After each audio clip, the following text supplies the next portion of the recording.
Ndabaramukije mwese ndabaye akaze mwese mu kiganiro ukuri kubohora mu nyigisho turiko turiga ku vyerekeye igukira ibikomere vyo mu mutima canke la guérison des blessures émotionnelles. Aho turiko turiga ku bintu bitandukanye dusa naho bararangiza inyigisho zacu. Rero ndabaye kaze mwese murashobora kumfasha mugatumira abagenzi banyu kugira ngo nabo bashobore kuza gufashwa n'inyigisho niza yuko ishobora kubafasha. Aho no munsi tuza kuraba kuvyerekeye gukira ibikomere cane cane ibiranga umuntu afise igikomere co kurenganywa n'ingene mashaka gukira ibikomere bitandukanye. Rero ndabaye kaze mwese abari ku murongo ndabona mutari bake. Rero ndabaye kaze Bob, Orly, Juste, Masabarakiza, Lydia Kanyana, Emmanuel,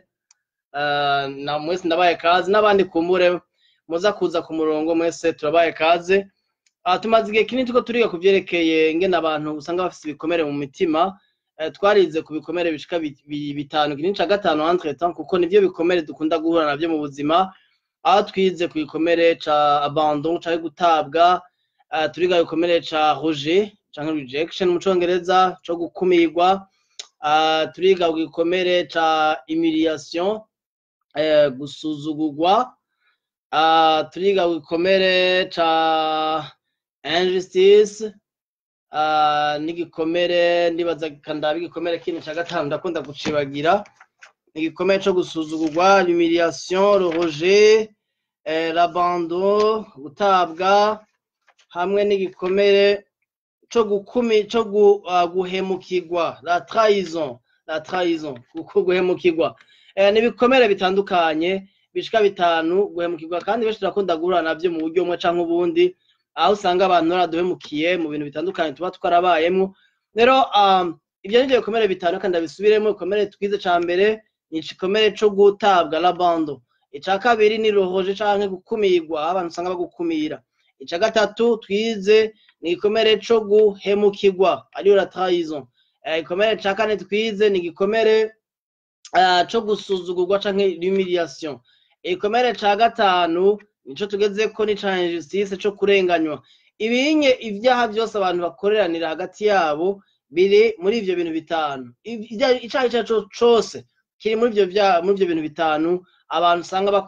bahura navyo. Rero ugasanga umuntu arakuze, arabayeho, afise imyaka wowe ufise uriko urakurikirana ino nyigisho sinzi iyo ariyo, ariko ugasanga afise igikomere kimwe canke bibiri canke vyose. Hari igihe umuntu ashoboye kwiraba ashobora gusanga yarabaye abandona ari umwana mutonya, canke abavyeyi canke inshuti zarakwabandonye. Ica kabiri hagica kijamwo kuba rejet canke rejection, ugasanga baragukumiriye. Ica gatatu ugasanga harimo kuguhemukira, ivyo ni ibintu abantu duhura navyo. Ica kane ugasanga harimwo akantu ko gusuzugura, agasuzuguro kakubayeko. Ica gatanu ni injustice. Vyose tubiravye mu buzima bwacu ntihabuze ikintu kimwe cakubayeko canke uriko urabamwo muri kano kanya ndiko ndavuga. Ugasanga swati ni ibintu bayemwo mu muryango wawe,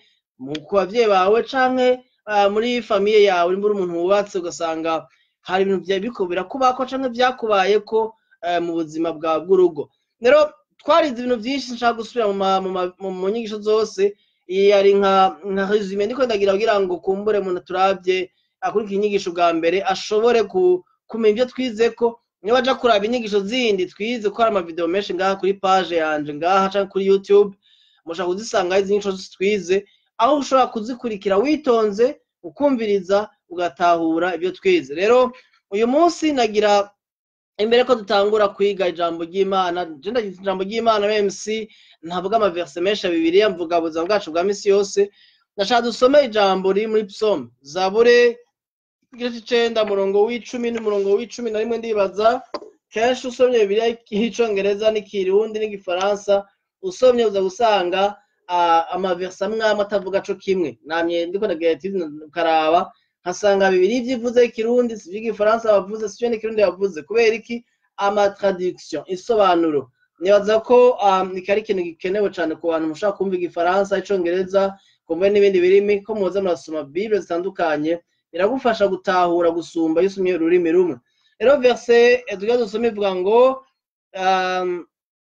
umurongo w'icenda dore ko verse 9 mu kirundi, abo kandi Uhoraho azoba ubuhungiro bw'abadenderezwa canke abarenganywa nenje sisiyonye bw'abadenderezwa azoba buhungiro mu bihe by'amagorwa kandi abazi izina ryawe bazokwizigira kuko wewe uhoraho udahemukira abakurondera amen. Ari amajambo yo kuremesha n'amajambo meza cane. Mu gifaransa aravuga ngo l'Éternel est un refuge pour l'opprimé, un refuge au temps de la détresse. Ceux qui connaissent ton nom se confient en toi, car tu n'abandonnes pas ceux qui te cherchent, ô Éternel. Iri jambo rikomeye, ntigira yabandonne jamais ceux qui le cherchent. Nta muntu n'umwe yigeze arondera Imana ashaka kumenya Imana ku buzima bwiwe, Imana yigeze ita. Iyo ni Imana itagiranije ishise ku muntu n'umwe. Uko mu nyigisho heruka naravuze ko hari abantu mwidoga ngo Imana yarabarenganije, ngo Imana yarabakoreye ibibi. Ugasanga murayishavuriye mu buryo bumwe, bamwe ntimubivuga kubera muri abakizwa, muri abakristo canke amuga ati yano uvuga yuko Imana ifitiye imihari cyane ishavuriye yabo cavuga ati none yasaze. Ariko nababwiye nti sinzi ko nabivuze ngaca mu kindi kiganiro ariko ndatanga kuri audio kuri WhatsApp. Navuze nti Imana yashaka kumena umutima wawe imbere yayo, yashaka kuyibwiza ukuri. Ntugende unyegeza, ni Imana ikiza imitima y'abarenganywa, y'abababara, y'abantu bari opprimé, abantu bari opprimé n'abandi bantu. Abantu iyo uri afflicted n'abantu, ni Imana iyo itabaja gutabara. Ucunge uti none ko papa byamubaye ko bakamupima akamurenganya ntimutabare. Abo tuvukana nanje je ubwanje kumbure hari ibintu nakorewe byambabaje, ugasanga Imana ikomeye guswerira. Ndakubwire nimba ukihari, nimba uri capable kumviza zino nyigisho, nuko Imana yakugiriye neza, yaguhaye opportunité yindi. Jese nkunda kuvuga chance, ijambo chance canke luck sindabyemera mu buzima bwanje. I don't believe in luck, I believe in blessings. Je sinizera ibintu by'amachance ngo bya bonne chance sindabyemera. Je nizera umugisha. Imana iguhaye akaryo canke umugisha wundi wo kumviriza inyigisho zishaka gufasha gukiza, nuko Imana ishaka kukugira neza gukiza. Shetani nimwe bagire ko haba ariho kugira ngo akorere abana b'Imana nabi. Bitubwira ngo nta kindi camuzanye atari kwica, kwiba no gutikiza, kugira abantu nabi. Ariko Yesu yaje kuduha ubuzima bushasha, ubuzima en abondance. Eco Yesu yakoze mu buzima bwacu no kuduha ubuzima bushasha, no kuduha ubuzima bw'amahoro n'umunezero, n'ubuzima akiza imibabaro iri mu mitima yacu. Rero benshi usanga tugendana ingorane, imibabaro, kuremerwa, urumva ibyo byose ugasanga ni ibintu by'imitima yacu tubana nabyo, kandi ukavuga uti none ngira iki none ko atacu ndi bukore. Ariko icyo ushaka gukora nuko ushaka kuja imbere y'Imana, ngo twasumira ijambo y'Imana. Ni Imana igwanira iburanira abantu bariko bararenganywa. Rero sinzi rero wowe byakubaye ko, sinzi façon woba wararenganijwemwo, ariko cyo nagenda kubwire yuko umwami Yesu arakwitwararitse, afise imigambi myiza ku buzima bwawe. Abantu benshi bararenganywa bakaba mu buzima bubabaje. Nababwiye yuko benshi barenganywa n'abantu basumba inguvu. Umuntu akurenganya nta muntu ashaka kurenganya umusumbye inguvu, ntibinashoboka.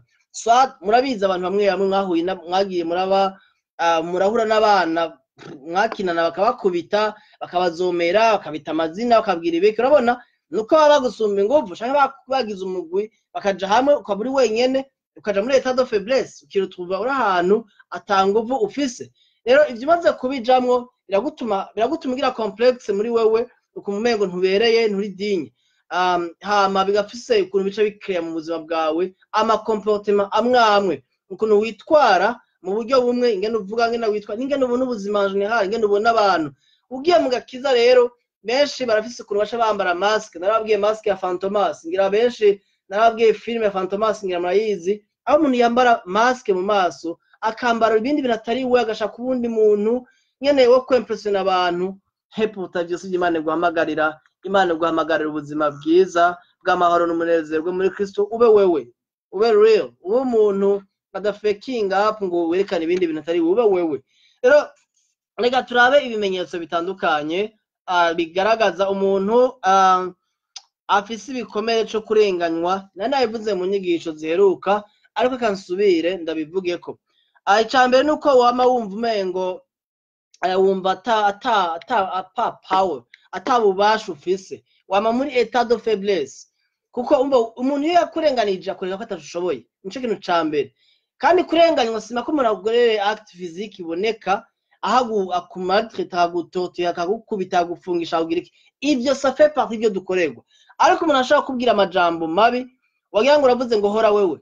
unacho ufise uvuga. Rero umuntu agucinyiza, nivyo bita gucinyiza umuntu agushira hasi akopresa nyene agushira hasi hama wumva muri we umengo nta gaciro ufise ntacumaze urumva no mu vyukora ibiro ndiko ndavuga si ibintu biba gusa mu mafamiye yacu biraba ku kazi aho dukora biraba mu bagenzi bacu biraba no mu mashengero dans les églises mu makorale birabaho ahantu hose birabaho ugasanga hari umuntu avuze wese aca batwenga akamushira hasi bakweka yuko atacumaze atashoboye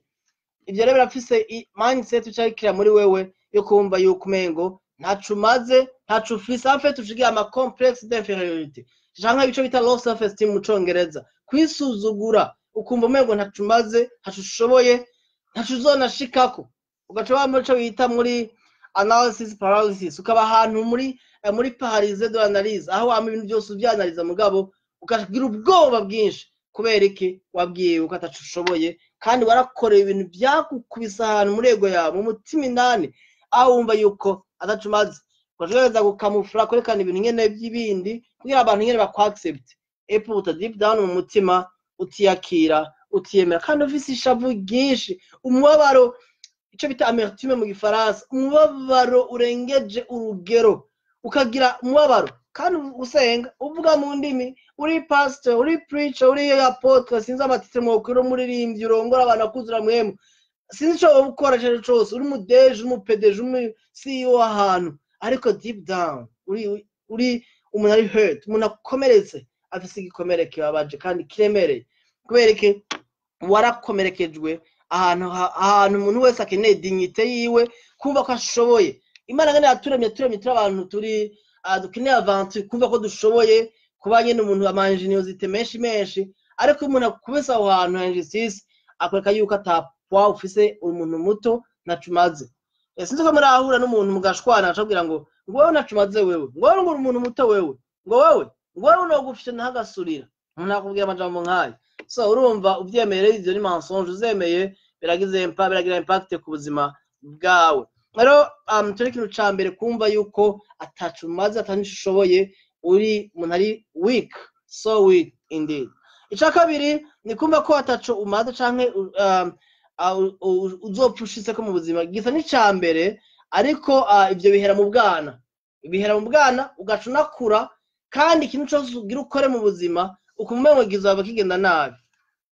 kubera wararenganije ku buryo ivyimviro vyawe biyapaharize mu mutwe ugakora ibintu byose kumva bica byononekara ukagira ubwoba ico ni ikintu ca kabiri gisa n'ica mbere kumva yuko atakintu kimwe ushobora gushikako atari umuntu yo kugwanira ngo ahari kamvuga ngo jewe ngo barandenganya urumva ivugo zose barandenganya umuntu akamaro karabona ko abantu bose bamurenganya bagira bamurenganya n'ikintu cyose bakoze bagira bandenganya ukanavyibwira kandi atavyo bavuze ico ni ikintu ca kabiri ca gatatu ni kuba intagondwa umuntu ari rigide la rigidité somebody who is rigid umuntu intagondwa baramaze kumana bango intagondwa z'abayisilamu canke ngo abatingingwa urya ngo n'umutingingwa umuntu afite ucumera gutya ikirobo nyene ku buryo ibintu byose aho washize nukurayo afite ucujiga ama mechanisme de défense kwama uriko urigwanira cane kubera iki wararenganijwe sinzi icyakorenganije sinshaka kubisubira mu byo navuze abashaka kumenya igikomere ibitere komere cyo kurenganywa muje kuraba nimero y'umunani ingisho y'umunani muri page duhejeje kumbure zirahari ingisho zose mugiye kuri page yanje murazibona cyangwa kuri YouTube mwandikemo Ange Michel Muhayimana murazibona sinshaka kubisubiramo ariko la rigidité n'ikintu gica kivyuka ama mécanisme de défense gaca vuka ugasanga n'umuntu ebana ahashize nakurayo ashize ngaha nakurayo kandi ivyo bikunda kugira abantu bakuze bariko barakomboza abantu bakuze abantu barenze imyaka 18 bakuduga amaze gushika ahantu ko remva yarenganijwe akama ari kurumva ebana bashamita bidadi akadadika agashwana agakankama ibintu byose agategeka ntagireho position iri hejuru gatonya ari gukontrola abantu kuganza abantu agasigara bose abakankamira abajya umutima ibi ndakubwira no mu mapastor mashengero urabibona umuntu arongora intama intama kazikankamira ibi niko ndavuga si ibintu numvise ibintu maze kubona maze kuja amashengero menshi amwe ndumushitsi nigisha ayandi kumbure nagiye kwisengera bisanzwe akace ndazi ahantu nabonye umupastor ko aratuka umuntu imbere y'ishengero ishengero ry'abantu ngira bashika hafi amajana 8 ariko aramutuka umuntu ari mu Korani ibintu yamubwiye si biteye n'isoni iyo rero sisi kirakorwa uwo muntu harimo kumukomeretsa mu buryo bwo munego y'imbere y'abantu ko twese twaramuye twumva aragize isoni amajambo ateye isoni ugasanga n'umuntu akomeretsa abandi kumbera nawe n'umuntu yakomeretse kuko yari umuntu akuze imyaka 50 n'iyindi uwo mupastori cawe yumvira umuntu arongoye ishengero ameze gutyo abantu baba mu bwoba abantu arabakarira arabajya umutima bene data Imana yashaka gukiza imitima yacu yashaka gukiza imibabaro yacu navuze ku bintu by'abarundi mu Burundi by'abahutu n'abatusi nabivuze ikibazo dufise se kindi mu Burundi ni ibibazo byinshi dufise ikibazo kindi gikomeye ikibazo cya injustice akarenganyo aho bamwe barenganya abandi bamwe barenganije abandi imyaka myinshi abandi barenganya abandi urumva turi muri iyo cycle nyene ivisi twame turi muri ibyo umututsi aronse ubutegetsi ubushinyiza abandi bose bari munsi yiwe umuhutu aburose ati nanje reka nkubita abandi hasi umutwe ntararonka iyo power umunsi nawe yabufashe azoca kuvuga ati mwarandenganije imyaka myinshi reka nani ndabereka urumva n'ibyo bintu byo kurenganya abandi bamwe barenganya ubwoko abandi bakarenganya abandi kubera intara bavamwo abandi bakarenganya abandi kubera imigambwe urumva niyo ngwara dufise kandi ikibazo dufise nyamukuru justice ni ikibazo c'urukundo kuko iyo umuntu afise ikibazo cyo kudakundwa biragoye ko akunda abandi rero imaje kwipfuriza nuko tubataho urukundo rw'Imana ubwa mbere Imana iragukunda inconditionnellement nka justice bakumana ntirenganya ni kurenganya nshaka no kukurenganya ntizopfa gukoreye Imana ashaka gukiza ubwa mbere mu mutima wawe kuko benshi bagendana iyo mibabaro ku buryo bamwe usanga n'imigenderanire idashaka kuba hagati yabo bo mu bwoko butandukanye n'abahurira mu mahanga aho bahurira nka muri Amerika Canada n'ahandi ugasanga ayo amacakubiri aracahari ugasanga ayo kubera bamwe barenganije abandi bakababona namwe bya bindi nyene we have to move on tubandanye ubuzima bwacu tubeho tureke ibintu nk'ivyo bive mu mitima yacu situnhatse budukijijwe bive mu mitima yacu ibyabaye kahise we have to move on tubandanye ubuzima kuko tubanaje muri ubwo buzima bwo guma turi abantu bidogeranira nabihorana urumva Uburundi ntibuzopfa buteye imbere tuzogaba dufise impunzi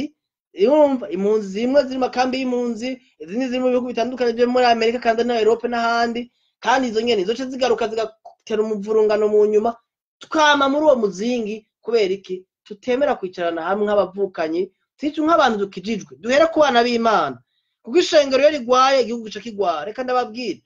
hari ibintu bikomeye cyane shetani atera cyane number 1 atera umuryango famille iyo ateye umuryango namariko nabwira famille yawe niyo base y'ubuzima bwawe iruhande yakavuye Kristo niyo ubuzima bwawe ariko umuryango famille yawe ayiteshe shetani akayisambura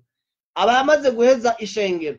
kuko amashengero yashagizwe nanda les églises zigizwe y'abaserire muhira iziya shengero nini n'umujamu gusengeramwo hajya amazi musengeramwo zose zigizwe n'amafamiye nico tuma amafamiye yameze nabi ajya amasambere mukwaniramo abafise abantu bagwaye mu mitima benshi nico tuma tukeneye kuvuga ubutumwa bwiza bwa Kristo bw'ubushobozi bw'ubwiza bw'urukundo abantu bakire mu mitima babohoke bidegembe batahura ubuntu bw'Imana bakire bababarirane tuye kubabarira batubabaje n'abadukomerekeje so abanza kubita umuryango awukubise abakubise ishengero arikubise abaje gukubita igihugu kibaye nabi urumva niho tuzaja mu byo gutemana umve ndakubwira l'image de l'église nico kintu kigaragaza ubuzima mu gihugu cyane kandi ndavuge gutya la situation actuelle du pays reflète l'image de l'église uko igihugu kimeze bigaragazwa n'ishengero rimeze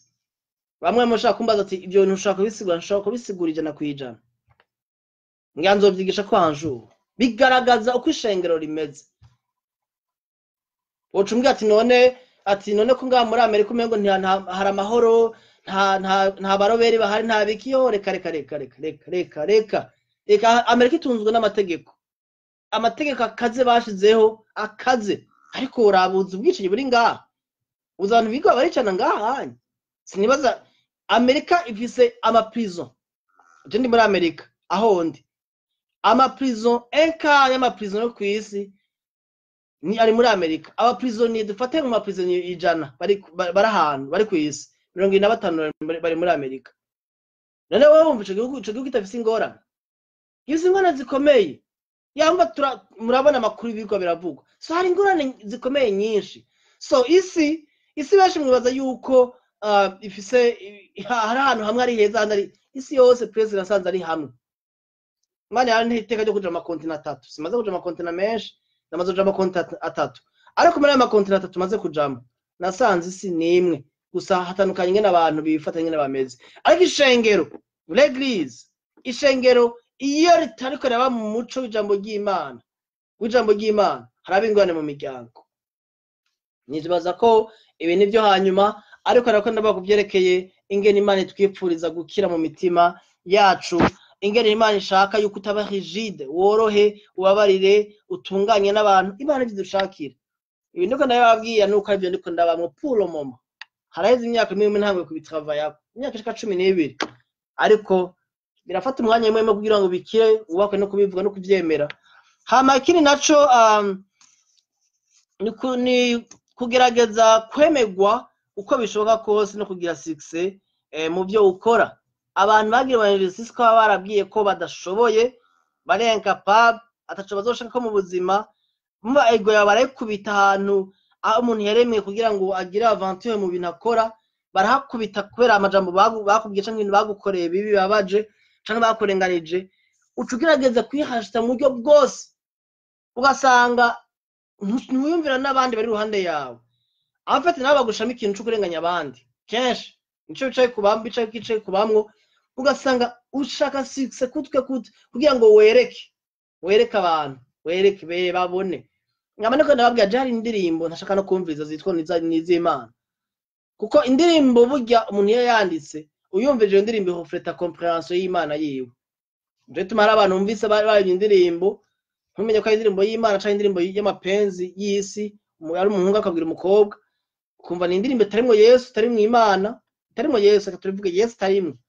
ari indirimbo nyene ukavuga ko ari umuntu bamuza ko aririmba ko ari umuntu arimba ivy'Imana acabana n'Imana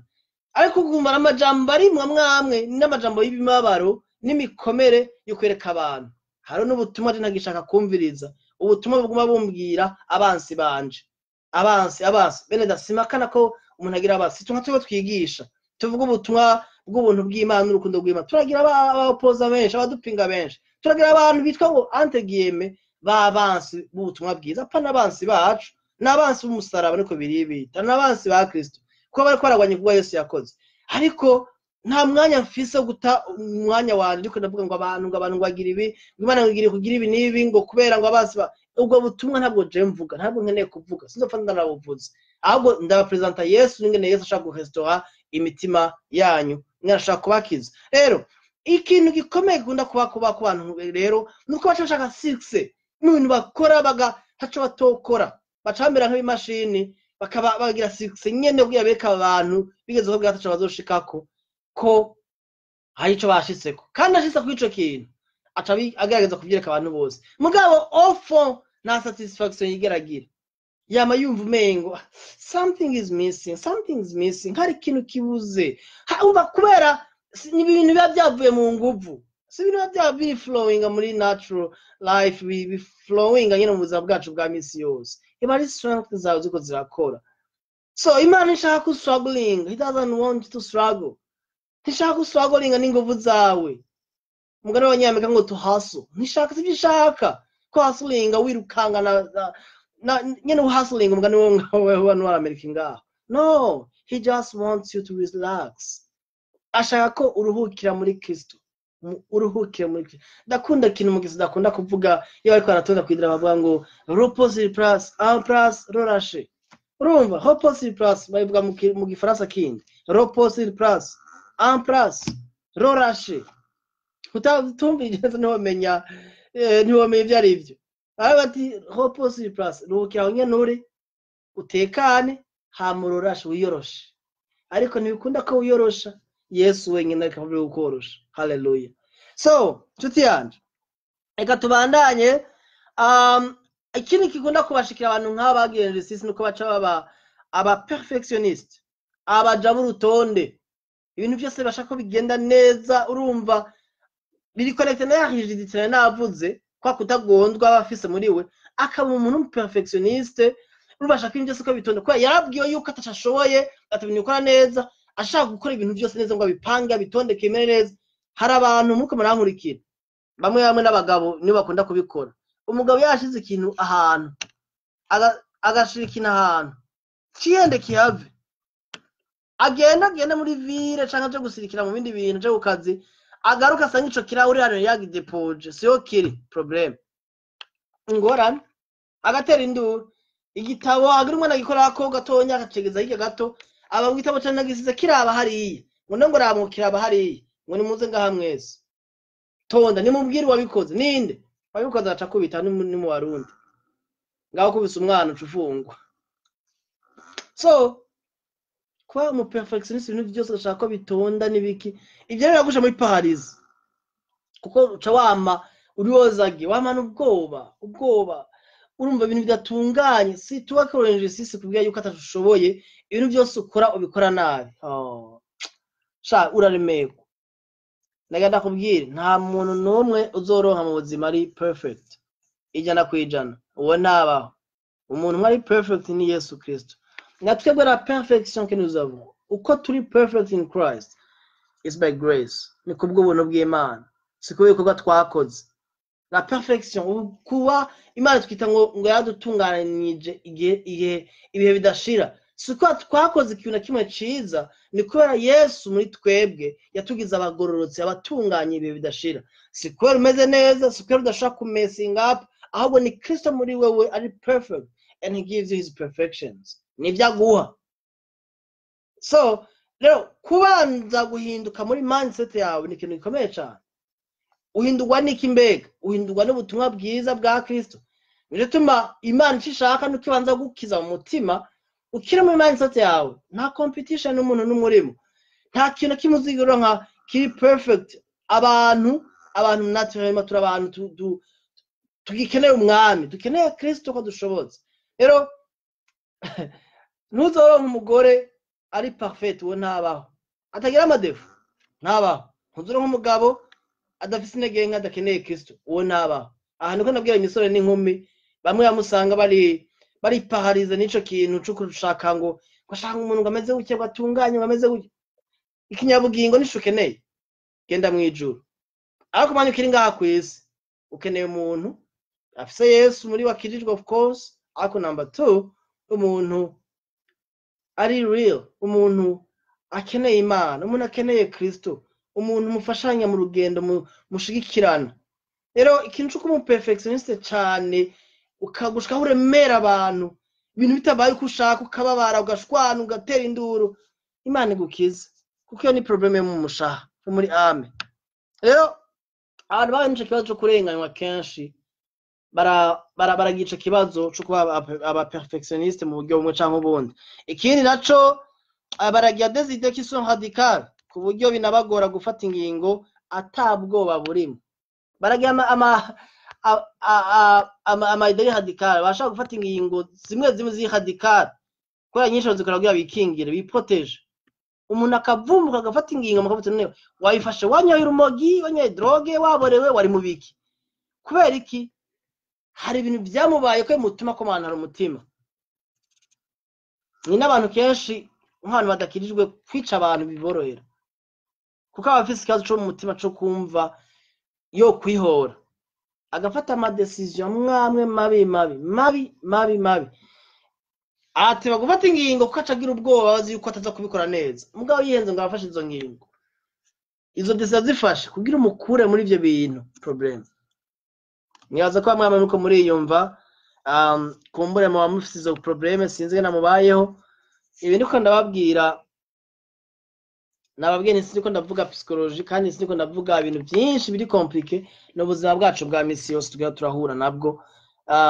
kandi abantu benshi mu ma ministeri mu ma eglise mu barongozi murahura n'abantu bameze gutyo birahura n'abantu bameze gutyo abantu tabamenye ngene bameze ngene bakuze n'ibintu babayemo n'ibintu bahuye navyo uri umurongozi mwama mu ntambara n'ama division mwaza kwava hehe ama division arava ku bintu by'abantu usanga batumvikanye ku byizegwa ico naje vraiment ndagihagarara ko cyane kuko igihe mutigisha utumwa bwiza bwa Kristo nkuko bwa muri Bibiliya Paul atubwira ngo ni tubirinde abantu nk'abo abita n'amazina ngo yaremereye muri Philippiens chapitre 3 iconye si ndagaragara ko cyane ariko icya kabiri hari abantu bagamadiza ko batumvikanye ko aya makaraktere yabo ama personnalité yabo ico bitano de tempérament ingene abantu bameze iki ni kintu Imana ngiri ubumenya kera muri 2005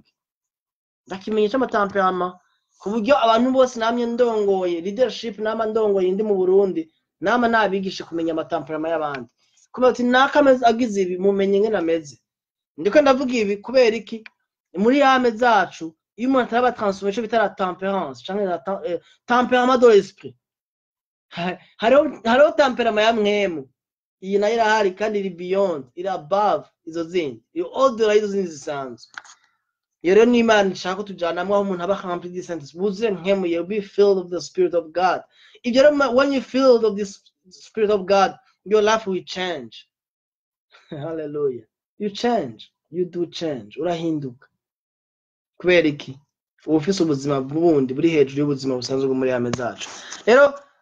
ndiko ndavuga n'ibintu basic ndiko ndavuga muri kano kandi ibintu byo hasi base byo hasi rero kugira maidere radical biri connected no kuba rigide kuba umuntu w'intagondwa hama kindi naco kunda kubashikana ubuzima bwo kwikeka abantu kutizigira abantu manque de confiance ku bantu ugasanga umuntu aguma yibaza ko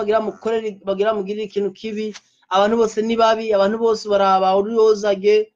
so ugasanga harimo n'ibintu byo kwikumira umuntu acagira ugasanga bavuga abantu bose ngo bameze nabi ngo nawe poza act cyangwa geste yari yo yose ata mutima mu burimo wowe akayibona ko ari geste mbi yo kumugirira nabi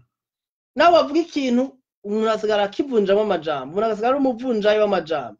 abati hagiye ashatse kuvuga iki mbega ajya ko yandabye gucyanye ni kubera iki kandi nabijya binyagize ni kubera ashaka kundenganya yarandenganije mwene data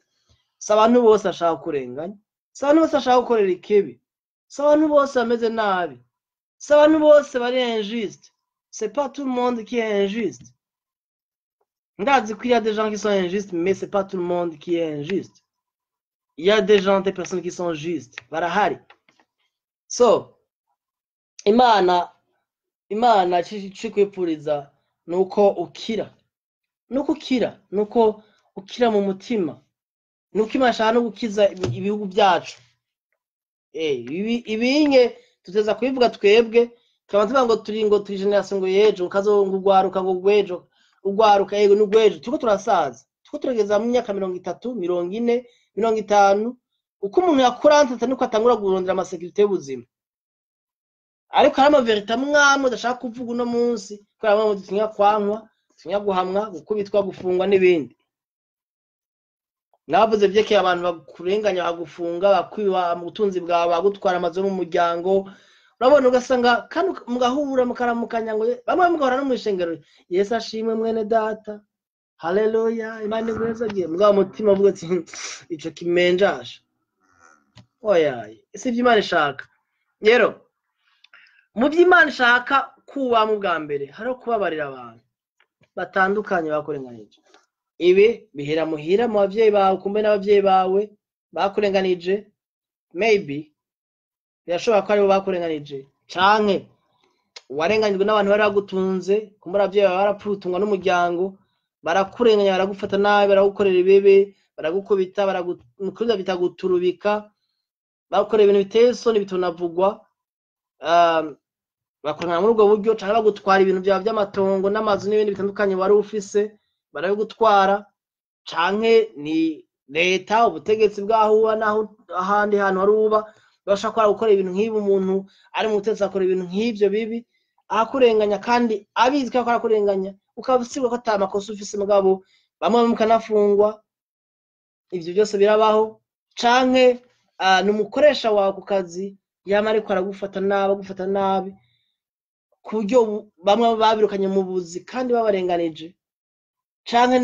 nundi muntu gukora ikindi kintu ntazi cyari ico mugabo wawe umugore wawe umwana wawe sinzi umukuza wawe monkere wawe abana abantu muhura nabyo ivyo kenshi birakunda kudushikira umukorege ku kazi ivyo ni ibintu duhura nabyo mu buzima canke mwishengero na mu mashengero biradushikira aho usanga ari umurongozi wawe kumbure akurenganya ugerageza kwerekana ikintu ko kiri wrong kitari mu kuri ariko wewe akagerageza uburyo bwose akwerekana ko ari wowe umuntu mubi aho ukorera ibintu bibi bibabaje biremereye sinzi ibyo ari byakubaye kumbura warafashwe ku nguvu wabaye viole ibyo bita gufatwa ku nguvu bya mfura mbi mu kirundi sinzi ibyakubayeho ariko naganda kubwiye twabonye ijambo ry'Imana muri Psalm 9 verset 9 et 10 aho twabonye avuga yuko ngo uhoraho yamatabara abantu bose barenganywa bafise imibabaro mu mitima ngo baramutabaje uhora ntazigira bati mwene data sinzi ibintu byakubayeho sinavyonze hari abantu muri calme cyane muhoze cyane atari uguhora kwera muzuye mpemu yera ari uguhora kwera muzuye imibabaro n'agahinda mu buryo mwe canke ubundi mwararenganijwe ndagufitiye good news birashoboka yuko ukira ibyo byose navyo nabibayemo byinshi nabibayemo nibaza ko mu bikomere bitanu navuze twize ko senga mbese nako ndavuga ko nta kintu na kimwe ntarabamo nta na kimwe kuba abandone byarambaye ko kuba hojete byarambaye ko nkivuka ninge nakuze nagenda ko n'ibintu bitandukanye nk'ibyo haba no ma eglise narahuye navyo kintu cyo kuba hojete no ma eglise n'abarongozi b'amashengero nahuye navyo ikintu cya humiliation ndamaze kibamwo injustice ndamaze kwibamwo trahison ndamaze kwibamwo iyo abantu bafashije wagiriye neza baguhinduka so what do? Trust in God. Nico co nyene nkora nkababarira and I move on. Nico nkora kubabarira abantu batandukanye usanga bamwe mwari muzi ngo muri inshuti muri abagenzi mwari abantu by'ukuri wari wizeye ko ari abantu bazima by'ukuri wari wizigiye hanyuma bigashika baguhemukira bakurenganya none ukora iki urababarira ukabandanya ariko ikindi nagira mvuge no kuraba nawe mu buzima bwawe icingo ndagisubiramo kuko ndashaka kuvuga nkavuga kuri kwa avantage yawe kubigufasha ko warenganijwe ariko reka ndabe mpindukire kuri wewe nawe none we nta bantu bararenganije ngiri point number 1 nta bantu wowe wararenganije babaye iwawe watunze mwagendanye mwabanye mwakoranye mwagiranye amadiri nkuko abajene bakunda kuvuga amafere ya business munagutwara ibintu byawe kora gusumbije inguvu cyangwa se abantu bari mu butegetsi bashaka kumugwanira eske ibyo nta bantu wowe nabo wararenganije uwo muhuru ukarekauka ukamengo nta kibazo kandi uzi ko mutima mufite ni ikibazo ni makote yose ni wewe birakuraba ni wowe wundi bikamuraba ibaze ubwira introspection birabe mu mutima none wewe ko abantu ndavuga ngo abantu batugira nabi ngo nakangwa ameze nabi nakarankoreye ibibi eske nta bibi wowe warakoreye abandi bantu iyo ni point ikomeye cyane gantreta kuko dukunda gutunga intoka abandi icaka kabiri eske kugira ngo ibintu bimwe bikubeko byo byarakoye ko wita unejisisi yakubayeko unakarenganya hakubayeko ubwo ntiyari amakosa yawe hama abantu bagira ama reaction agutuma bagufatira ibingingo kumeze zitarizo zibabaje ugashaka ndavuga ngo barakurenganije ubwo niyo bari amakosa yawe hajya mu kazi hajya musengera hajya ku ishure hajya uba ntibara amakosa yawe yaragutumye waritwaye nabi ukagenda reaction itari nziza and then bagatuma bafata ingingo za ruhasha zikaze zigutuma kandi uravuga ngo barakurenganije pourtant atarenganijwe kuba injustice igenda na rejet rejection so ibinye bumwanya wo kwisuzuma no kwiraba mutima ingene ubayeho ingene umeze nimba ari abantu wakomerekeje ugende ubandikire wasabe ikigongo bahamagare ibi ndiko nabivuga ko ndatanga ikiganiro mu nyigisho kuri WhatsApp cyitwa ukuri kubohora ni inyigisho nazisha ama audio ushaka kuziraba ushaka kuzisanga kuri soundcloud.com canke unyandikire wandike nimero yawe gute yaje mishina shaka inyigisho nanje zorundungikira shaka matindaro inyigisho ni sehidanse namaze ku kwezi niko ndigisha ho za detail namwe nta nyinshi ziwanje azanje rero nasanze ari abantu benshi baba muri ibyo bintu bamwe bafashe ama decision akomeye muga byagoranye twafashe imyanya y'ama counseling abantu ku matelefone kuganira gusenga abantu mu bihugu bitandukanye bamwe barafata ingingo zikomeye zogenda gutunganya n'abantu batandukanye, gusaba ikigongo abantu bababaje bakomerekeje mu gihugu canke ubundi, no kubabarira abantu bakomerekeje. Harabafata umwanya tuko turaganira ukumva baradutse bararize, umuntu ari mu kindi gihugu akarira, kandi ari umuntu akuze mwari no mu bikorwa kora mu mbabara afise mu mutima, ashobora kuba ari n'umuntu mubana mu nzu akurenganya akorenje imyaka ni myinshi, ukarema ukabura kugira. Hari igihe bikenera ko umuntu akumviriza, hari igihe bikenera kurira ni terapi ikomeye cyane antrete. Hari igihe umuntu arizwa n'umunezero, umuntu arizwa n'umubabaro, ariko iyo umuntu asohoye umubabaro we akawusohora hanze akanarira biroroshe. Mwene data tugende imbere y'Imana ubibwira umwami Yesu uti hari abantu nakomerekeje, mwami ndashaka gutunganya nabo, ubwa mbere ndashaka gutunganya nabo, ndabyihanye ibintu nakoze si byiza, ndashaka kuba ubuzima bwiza bw'urukundo. Icya kabiri uhamagara abo bantu ubasaba ikigongwe nimba bakihari, abatagihari naho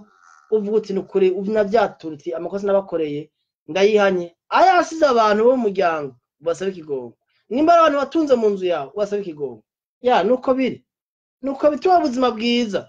Je ndakunda kuvuga iri jambo ngako ma video ya Facebook no ma audio nabivuga, nimba ari je wanje Michel Muhayimana noba naragukomerekeje muri ubwo buryo, uzumuhamagara nyandikire, ntuzubyandike kuri Facebook ngo urabona ngo wagira ibi. Iyo si sagesse, sini rukundo, ko ntari ngatumara amazanye. Uzunyandikire inbox uguti yanje aha na barankoreye ibi, I'm so ready gusaba ikigongo nimba byukuri ari ukuri. Nuko nibwo buzima, ni transparence nashaka ko tubamo, ishaka ko tuba abantu bafise amahoro. Rero inyigisho numva umego y'ino munsi negarukiza ngaha. Inyigisho ya nyuma tuzokwiga nari navuze kuvyekeye gukira ibikomere. Mbega ni gute twozikira. Iyi ni partie yita partie A, hama partie B canke pariyo video y'10 tuzokwiga rero ibintu bishika 4 canke 5 umuntu ashaka gutuma ukira. Icambere wanashaka kandi ndakubwira ni Yesu.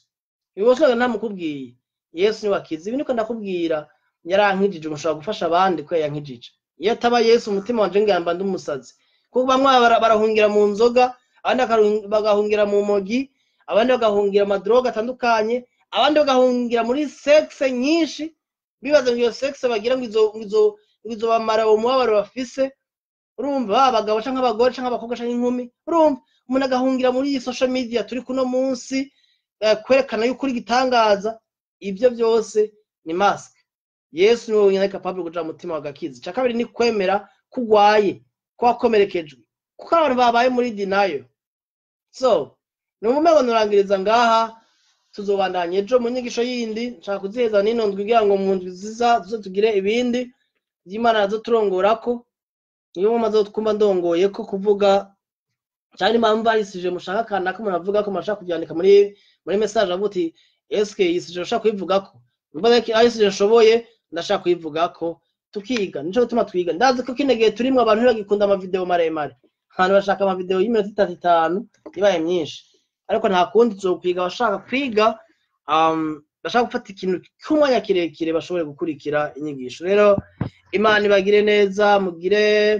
ejoro ryiza abantu mutandukanye. Ndabona baje turiko turarangiza, nta kundi maja gusura video muyumvirize mwenyene mutangura twahereye. Ndiza yuko ari inyigisho ishobora gufasha abantu mutandukanye.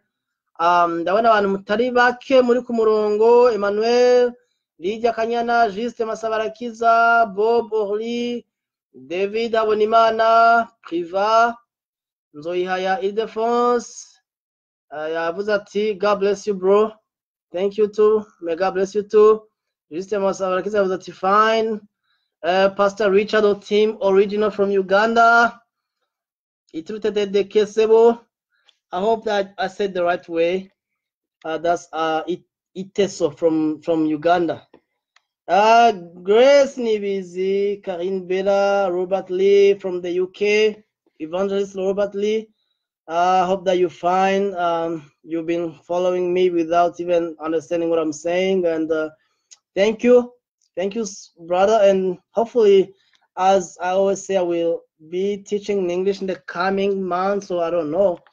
I'm still working on my American, as I always say, because here they don't speak English, they speak American. That's what they say. So I'm still working on this, and hopefully I'll be teaching